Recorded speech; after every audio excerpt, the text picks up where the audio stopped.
Hi, I'm Dr. Dave Janda. Welcome back to our Insider Insight Show. I'm honored to have with me today someone who is a true American hero.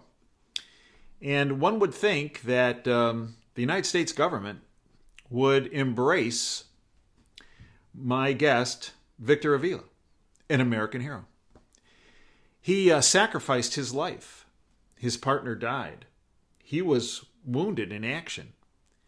Yet the American government, rather than embrace him, support him, comfort him, actually stiff-armed him is probably the best way to put it. A little background on Victor. He is a retired supervisory special agent with the United States Immigration and Customs Enforcement and Homeland Security Investigations under the U.S. Department of Homeland Security. ICE enforces federal laws governing border control, customs, trade, and immigration to promote homeland security and public safety. Victor has been recognized by ICE and HSI for his exemplary service and professional accomplishments while serving as a special agent at the El Paso field office. Victor served as an accredited diplomat and liaison, conducting international complex criminal investigations in a wide range of violations such as narcotics trafficking, arms trafficking, human trafficking, smuggling, financial violations, commercial fraud, and counterterrorism. While on official assignment in Mexico, Special Agent Avila suffered multiple gunshot wounds and survived a violent ambush by the Mexican Los Zetas drug cartel, where Special Agent Zapata tragically lost his life. Victor began his very successful law enforcement career as a United States probation officer for the United States courts and as a district parole officer for the Texas Department of Criminal Justice. Victor holds a Bachelor of Science degree in Criminal Justice from the University of Texas at El Paso, while focusing on the identity among Hispanic Americans along the border. Today, Victor serves to honor the memory and dedicated service of Special Agent Zapata. Victor is an advocate for border security, immigration reform, human trafficking awareness, and protection of our sovereignty. He is also a fantastic book. I encourage you to get the book, Agent Under Fire. It's my honor to welcome Victor Avila. Victor, welcome to the Insider Insight Show. Thank you, Dave. Thank you so much for having me. Well, Victor, educate our listeners on your book, Agent Under Fire. The main takeaway points you want the reader to walk away with after they finish your great book. The one reason I wrote the book is to honor the memory of Special Agent Jaime Zapata, and in a fashion to inform the public, first of all, that this happened. It'll be 10 years next month, February 15th. The attack occurred in 2011, and unfortunately, there's many people in our country that don't even know that a U.S. agent was killed in a line of duty in Mexico. And so that was one of the big reasons why I wrote the book, is to tell the story, inform the public, and with that story and the ambush, because I go into very, very explicit details of the assignment and the shooting. Not gratuitously, but because I think it's important for people to realize the dangers that we face in Mexico on our border and how it affects the United States directly in our communities. And so part two of my book, after going through that, and I also talk a little bit about myself growing up on the border, letting the reader know who I am, where I come from. And also throw some law enforcement stories in there about my human trafficking investigations and drug trafficking investigations. And then the second part, which I think is as important, is what we're facing right now is border security, and it hasn't gone away. The media hasn't focused on it in the last couple of years because of the election and everything else that's been going on. But guess what? It hasn't stopped. It hasn't stopped at the border. And so I offer solutions, real solutions, on how to deal with the wall, sanctuary cities, asylum, DACA, criminal illegal aliens, everything that really touches us in our communities, the drug trafficking and the cartels in our communities. And I think that's it's coming to light, and unfortunately it's a big focus, and you'll see the focus is starting to come around again because of the actions that President Biden just signed into executive orders just yesterday. And so it is unfortunate that we might not be heading in the right direction when it comes to border security. Victor, let's break this down, because this is really important, because there has been so much misinformation and disinformation put out by what I call the bought off lamestream fake media on border security, on the ramifications of the drug cartels and the pervasiveness of the drug cartels, not just in Mexico, but actually in our own country, and not just at the border. Their tentacles are everywhere. So let's go back to 2011. When I go through what happened to you and your partner, and maybe I got this wrong, but my reading is that you had, and your partner and your group had intel that you were potentially walking into a hot zone that was going to put your lives at risk and many other people's lives at risk. Yet you were still sent in there in spite of the concerns that you had generated. Am I wrong on that reading? No, you're absolutely correct. It is. I challenged the assignment. The assignment came on February 14th, 2011, on Valentine's Day.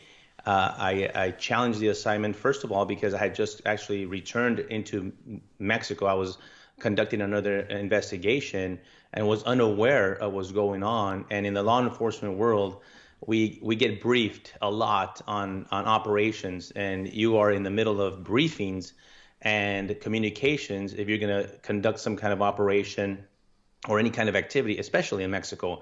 In this case, I wasn't afforded that. Special Agent Jaime Zapata had only been in the country a little over a week as a temporary assignment agent out of Laredo office. And so I get this assignment saying you're going to drive to Monterrey to meet with our ICE agents to go pick up and exchange some equipment from them and bring it back to Mexico City. And the first thing I say is, wait a minute, Highway 57, which is the main corridor from Mexico City up north towards Texas, is a hot zone like you described. And we did have the intel that the Zetas cartel control that whole area.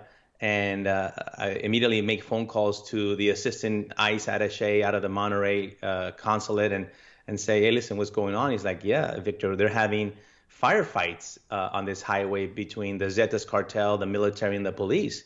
And I'm like, why aren't we sending this equipment via a diplomatic pouch? Send it by air. There's many other means to send this equipment engagement if in fact it's needed that quickly and the urgency is there, because my orders were to bring that equipment by close of business day on the 15th, which is almost impossible because it's a turnaround time total of about 12 to 14 hours. So it was, I challenged the assignment. It was not just through my immediate supervisor, but the deputy attaché, who I will quote until I can his exact words, which I do in the book. He said he wasn't aware of any security issues in Mexico. And I'm like, what are you talking about? The whole country of Mexico is a security issue. And we face dangers. I understand that. I understand my assignment in Mexico, and I understand the dangers of the country. However, we take necessary precautions. Sure. And in this case, if we would do this on any other, we would have escorts. We would have even Mexican federal police accompany us, the military, other U.S. agents in a caravan to go do this. But in this case, it was just myself, Special Agent Jaime Zapata, and we were headed off on early February 15th, 2011. So you get attacked. Special Agent Zapata dies. You're wounded. Multiple wounds. Take us from that point forward, from that point. On the way back, I'll tell you really quickly, on the way back, driving back, we were ambushed by about 8 members of the Zetas cartel with AK-47s, and tragically, Agent Zapata was fatally wounded. I was shot 3 times, and I sit here in front of you by the grace of God. He decided not to take me that day, and moving forward, as you can imagine, it turned my life and my family's life upside down. And so then the second part, the aftermath of the shooting, which I call in the book, is sometimes as puzzling and disturbing and as traumatic as the shooting itself, or sometimes I think even worse, because my agency decided that there was no backing, as we say in the law enforcement world, there was no backup there. They really did not know what to do with me, and I found myself in a very awkward situation, partly because people ask me why. I don't know why, other than I could speculate, because two of the weapons that were recovered of our shooting are linked to Operation Fast and Furious. If people are aware of that, it's an operation through the ATF and multiple federal agencies that allowed firearms, rifles, AK-47s, to be walked, which when I say walked is to allow for them to go from the United States into Mexico under their own watch. And so there was thousands of weapons sent south under the direction of the U.S. government. And in our case, it was a link to that operation out of Texas.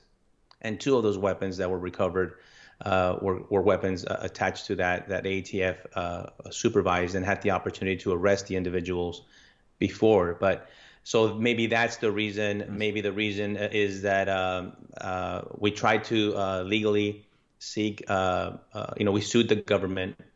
Mm-hmm. The government has many immunities and protections, and the lawsuit resulted in no recovery. Nothing happened, and it was kind of a catch-22 situation because the U.S. District Judge said, he sympathized with us. He says, I kind of believe you. I need the documents that you're saying. Get me the documents. And we tell the judge, well, the government won't give me the documents. President Obama had ordered and implemented an executive privilege order blocking the recovery of all documentation, anything to do with our shooting and Fast and Furious. So we tell the judge, they won't give it to us, we can't get it to you. And so that was the end of the lawsuit.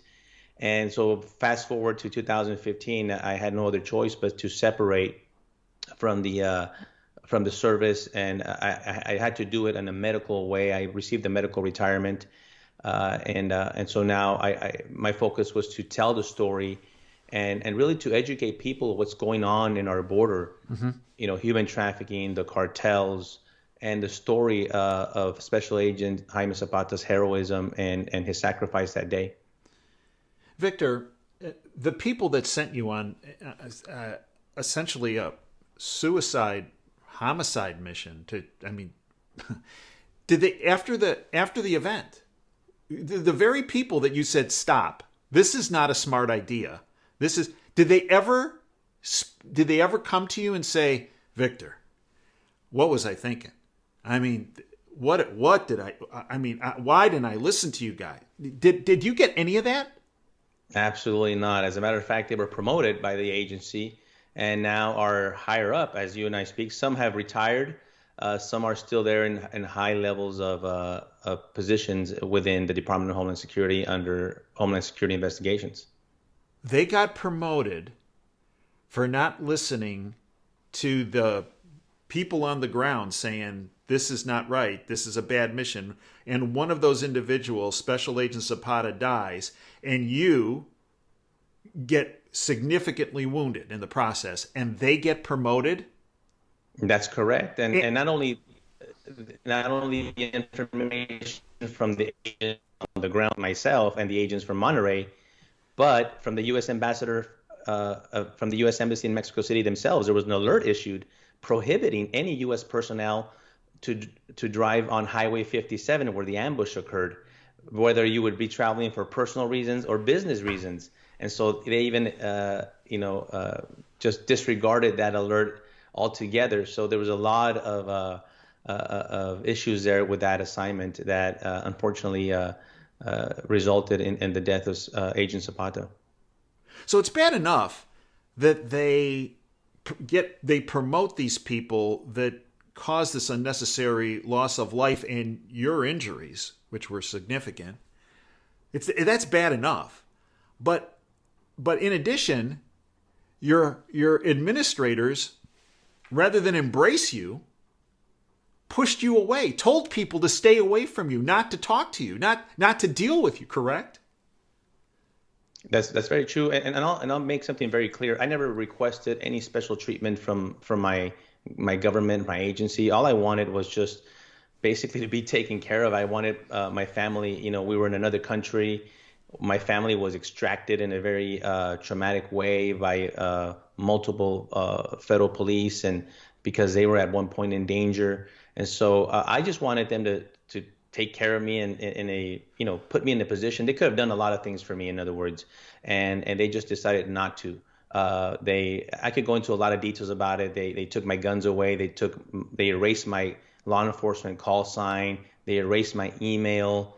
I almost didn't exist, but I was still on the payroll, and it didn't make any sense to me because at one point I started questioning, well, what did I do wrong here? And all I did was pay with a lot of work, sweat, and blood and tears.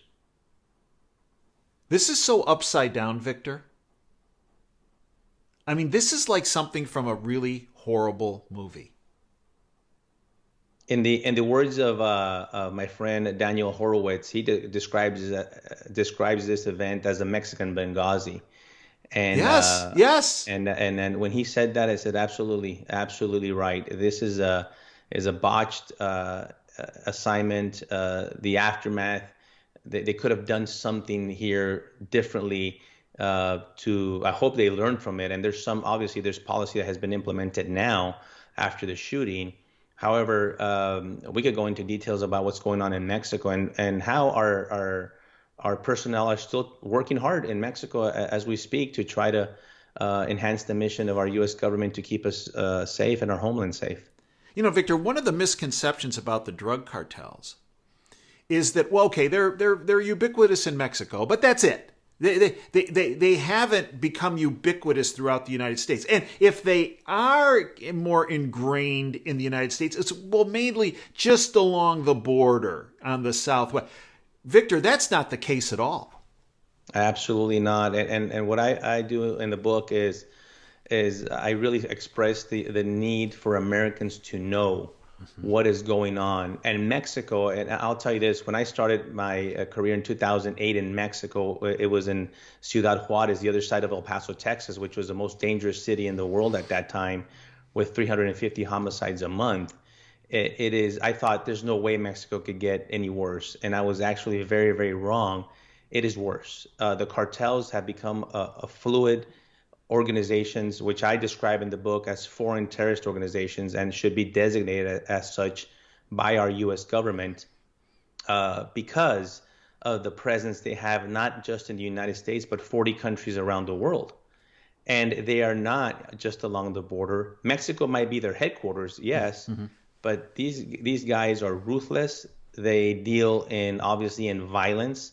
And they're bringing the record numbers of methamphetamine, fentanyl, heroin, and this poison into our communities around the country. And a lot of the violence that you see that spikes around in Chicago, in Maryland, in St. Louis, in California, New York, is attributed and linked back to the cartels because it's their product that is being pushed.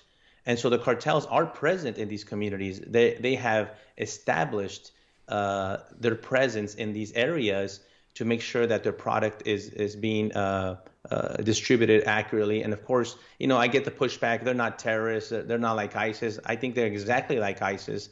They're actually just like ISIS, the Taliban and Al-Qaeda. The only difference is that their ideology is different. And I really necessarily don't care that their ideology is money and power.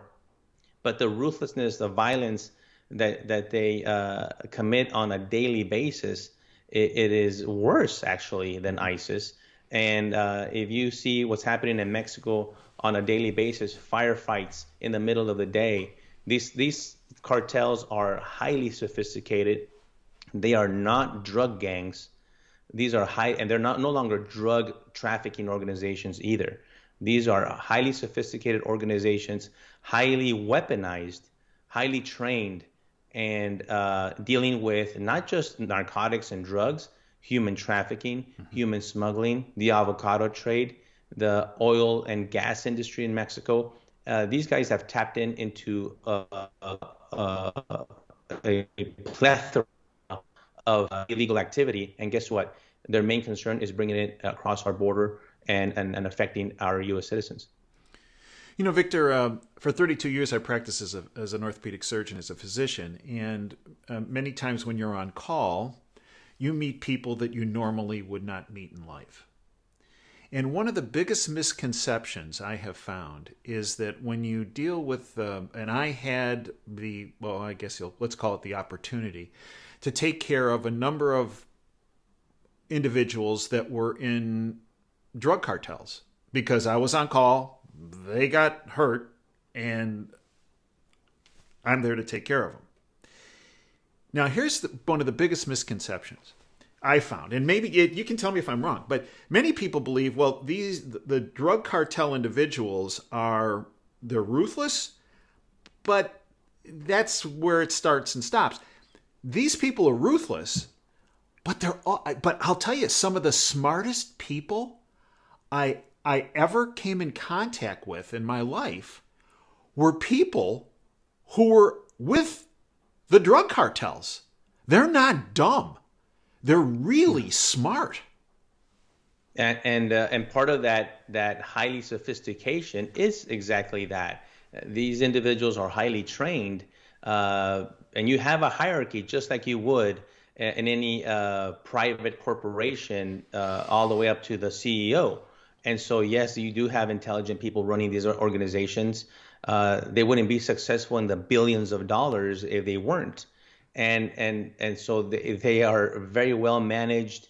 And I'll give you a quick example. During our trial in 2017, because the shooters were caught and extradited to the U.S., we had a trial in Washington, D.C. in 2017.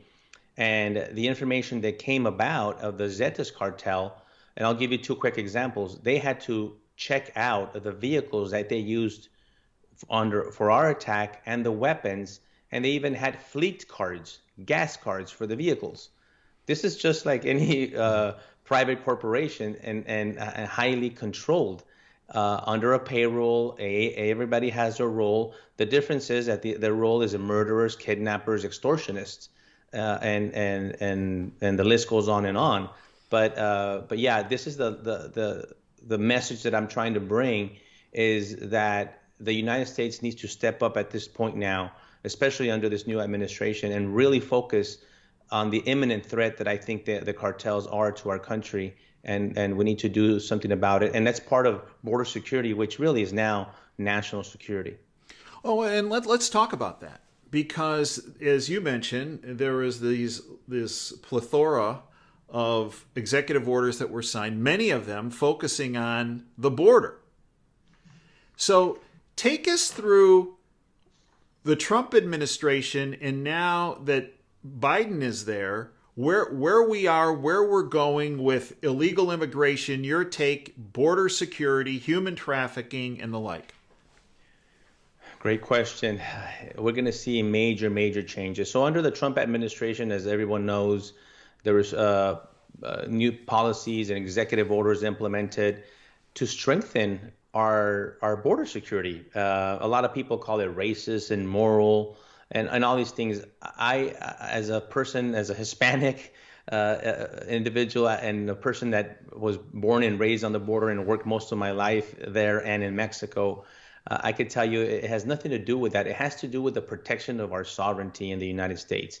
And the illegal immigration that we're seeing and the activity of these cartels, the Trump administration recognized that and said, let's start doing something about it. And so first, let's talk about the wall.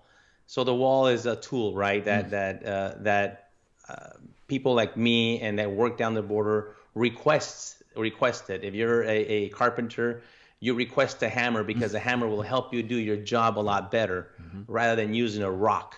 And so this is the same thing. Is the wall is an additional tool. It's not a solve all, but it's an additional tool. And I unfortunately, because of the executive order yesterday, that construction has ceased, and only a little over 450 miles of border wall were constructed. Border Patrol agents on the ground welcome that wall.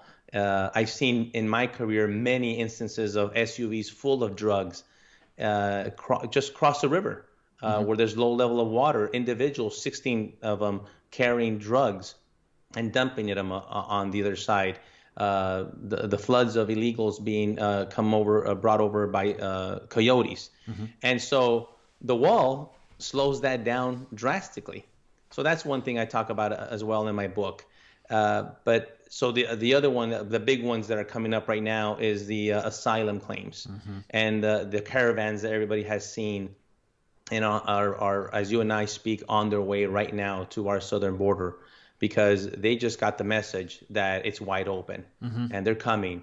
And now the Remain in Mexico policy, for example, that President Trump implemented, will be done away with. That means that catch and release will now be reinstated, meaning that the Border Patrol agents will catch these individuals at our border and release them into the United States, not catch and release into Mexico, or catch them and release them into our country as they seek asylum, and we'll never hear from them again.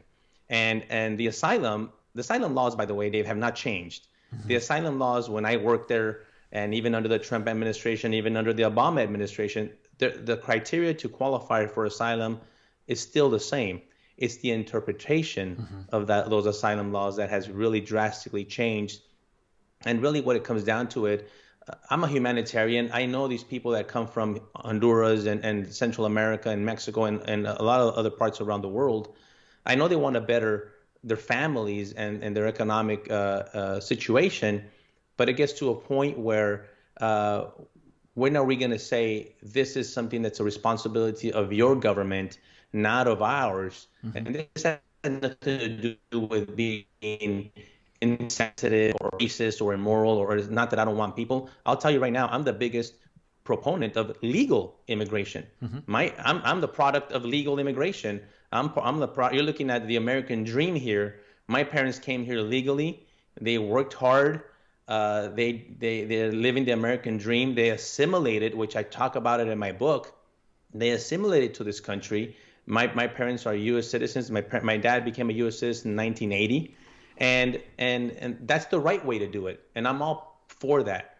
It's the illegal way and the illegal immigration, and especially the criminal illegal immigration, that is really taking over our country in many, many ways that we've talked about, because a lot of these cartel members are illegal themselves.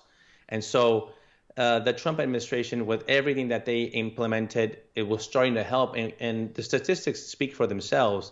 The reduction of the flow of illegal aliens coming through, and a lot of other issues. And so now, as of yesterday, they're basically being undone by the stroke of a pen by President Biden. And we're going to have chaos. You mark my words. We are going to have. Remember, a couple of years ago, we had thousands of people and the children, the family. Well, guess what? They're coming, and they're coming in by the hundreds of thousands. And right now, Guatemala is trying to do something to keep the Hondurans from coming. Mexico initially helped out with their National Guard to keep them. But as you and I know, eventually they will make our U.S.-Mexico border. And are we just going to allow these people in? We, in our country, have a lot to focus on, as you know. We have a lot of our own issues here in our own security, in our own crime rates around our country, and sanctuary cities, that all of a sudden we're going to allow all these people, because Joe Biden just told them, I'm going to give you a pathway to citizenship. And so I think the date he put is if you're in the country by January 1st of 2021, you will qualify. You know, the amount of fraud and the amount of illegal activity that's going to bring into this country. And it is unfortunate and the preparedness that we're seeing. And I have a lot of contacts and colleagues down there that are being prepared. But I talk about something in my book that I think is important. Is we saw this in our U.S. Capitol with the 25,000 National Guard for this inauguration. But let me tell you where I'm going with this. I'd rather see those 25,000 National Guard down on our southern border. Yeah, so would I. Because that's where the threat is. Right. The threat wasn't yesterday at the inauguration. The threat, and has been, down at the border. Let's get a surge and I mentioned this. I mentioned my book a lot because my book is not just about telling the story over and over what you hear in the news. I'm giving out real solutions here. And one of the solutions I put out is to create a surge. Remember the surge that George W. Bush did for Iraq? It was very successful. Kind of compare it to that and say, let's have our 20,000 Border Patrol agents that are assigned all over the country. Let's send them all down to the southwest border. Let's send out ICE agents. Let's send out National Guard. Let's seal that border, because you and I can talk about this all day, about the drugs, the fentanyl, and heroin. But unless we seal that border, it's going to continue to happen. Well, Victor, you mentioned the inauguration, right? So they protected themselves with 25,000 or 30,000 or something. Who really knows the number? It could be a lot higher than that. But the other thing they did, Victor, is they put a 12-foot high wall all around the city in the Capitol building. And these are the same people that say walls are bad. In fact, as you said, in the first executive order signings that went through, it was stop building the wall, stop, maybe even taking down some of the wall. What? That is incredible. Those are the two first things that I noticed immediately that happened. Yeah. Walls went up and security was increased with the National Guard. And guess what? That's exactly what I would request of our southern border. Walls go up and increase the security down there. But I didn't hear Joe Biden talk about, he's very talking about everything that he's going to undo. Well, if he's going to undo it, and if he's going to undo the asylum and the Remain in Mexico policy and the DACA and all this, then if he would explain how he's going to have the security net, I wouldn't have an issue so much with it and say, okay, I'm going to have so many more agents assigned. I'm going to have so many more prosecutors, so many more immigration judges. Right. To handle what's going to happen. I didn't hear the second part of that. And so it's we are in a crossroads in our country when it comes to choosing the protection of our sovereignty and our freedom. Well, one of my other bags, if you will, is prevention and public health. What you do and your colleagues do on the border is a huge public health issue. I mean, Biden's making this big deal about COVID. Well, wait a minute. If you open the border, in addition to COVID and tuberculosis and many other diseases, this is a huge issue. Well, listen what's happening in El Paso. I'm originally from there. El Paso has been a hotspot for several months, and the local officials there refuse, and even the U.S. Congresswoman there, Veronica Escobar, refuses, by the way, who took over Beto O'Rourke's position, refuses to acknowledge that the reason the COVID cases are so high in El Paso, Texas, is because of the people coming from Mexico. And let me tell you who those people are. A lot of them are U.S. citizens and permanent resident aliens from the United States that they chose to live in Mexico.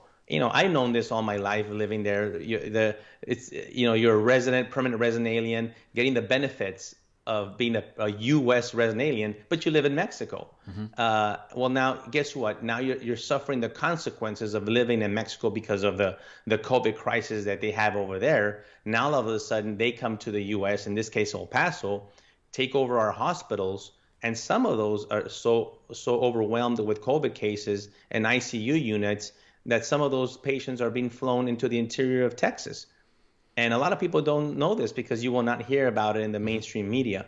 And so, yes, the implementation by the President Trump's administration of right now using I think it's Title 42, is the health precautionary is keeping these individuals on the other side of the border. I don't know what part of that Joe Biden is going to undo, because if they're so concerned with COVID, and apparently they are, that would be something that would make only sense to keep these individuals on the other side of the border and seek asylum from their home country. Victor, I want to turn to the human trafficking side of this because many people think about the or the Mexican cartels their whole business is the drug industry, and as you said, they're a multi-dimensional conglomerate. They're in the oil and gas business. They're in the drug industry. They're in the money laundering industry. They're in the human trafficking industry. And folks where I am here in the People's Republic of Ann Arbor say, Dave, you make it too big of a deal about this human trafficking thing. You make it sound like, yeah, it's occurring, but not to the level you speak about. Well, Victor, you're right there. You're on the front line. Human trafficking, and tell me, look, Victor, you're the expert. You can be free to tell me I'm wrong.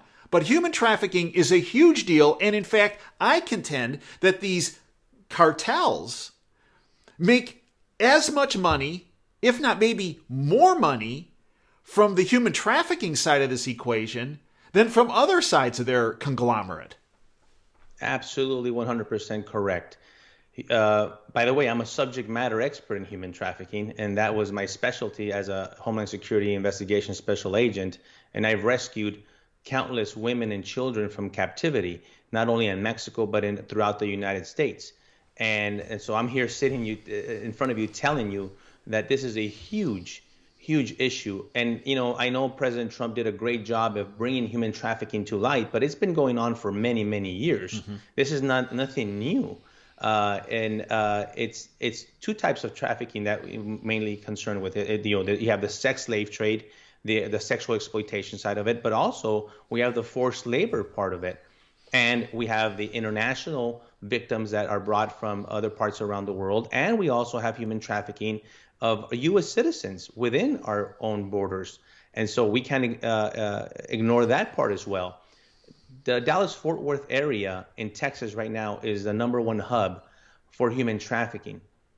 And this is how I explain it to people. If a drug trafficker that only traffics in drugs has a kilo of cocaine to sell, and he sells that kilo of cocaine and makes an enormous amount of profit and is done, he has to go get another kilo of cocaine to continue his trafficking activities. True. In the human trafficking world, that victim keeps on giving and giving and giving until she either dies, is completely ill, and can't function anymore, because they're treated as a piece of furniture. They're treated as a product. And I've seen it firsthand, what they do to these victims. They're not in chains. They're not in handcuffs. There is a lot of, the three elements of human trafficking is force, fraud, and coercion. The force is there, but most of the time is the coercion that they use in threatening the children of these victims by cutting off their ears or their fingers, by physically and break the victims down mentally and physically hurting them with cigarette burns. I could go on, and I do describe one in my book to give the shock, the impact of it, so people could realize that, in fact, if they think, no, this is really not true, this is not happening, it happens next door. We refer to human trafficking as a crime that happens in plain sight. You just can't see it. I've rescued victims that worked in indentured servitude situations for years, as a housemaid, if you will, being a slave of the family for years, and no one knew about it. She would service the parties, she would service everything, and lived in a small room in a basement. And I could go on and on and on with these cases. And so human trafficking, you mentioned the profits that these organizations are seeing, is right now right up there with the drug trafficking trade. Victor, rather than the government push you away, let's say you get a phone call. Victor Villa, you've been treated very poorly by our government.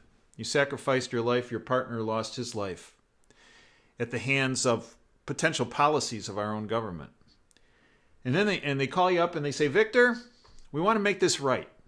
You have a tremendous amount of experience, you have a tremendous amount of courage. We want to make you, let's say, the director of ICE. And Victor, we want you particularly to focus on the southern border. What would be the first couple things you'd do, Victor? Oh my goodness. I would love to have that opportunity to serve again and serve my country. And I'll just say this before I answer your question. I was a very loyal federal employee, and proud to serve in the federal service. And so I would love nothing more to do that again.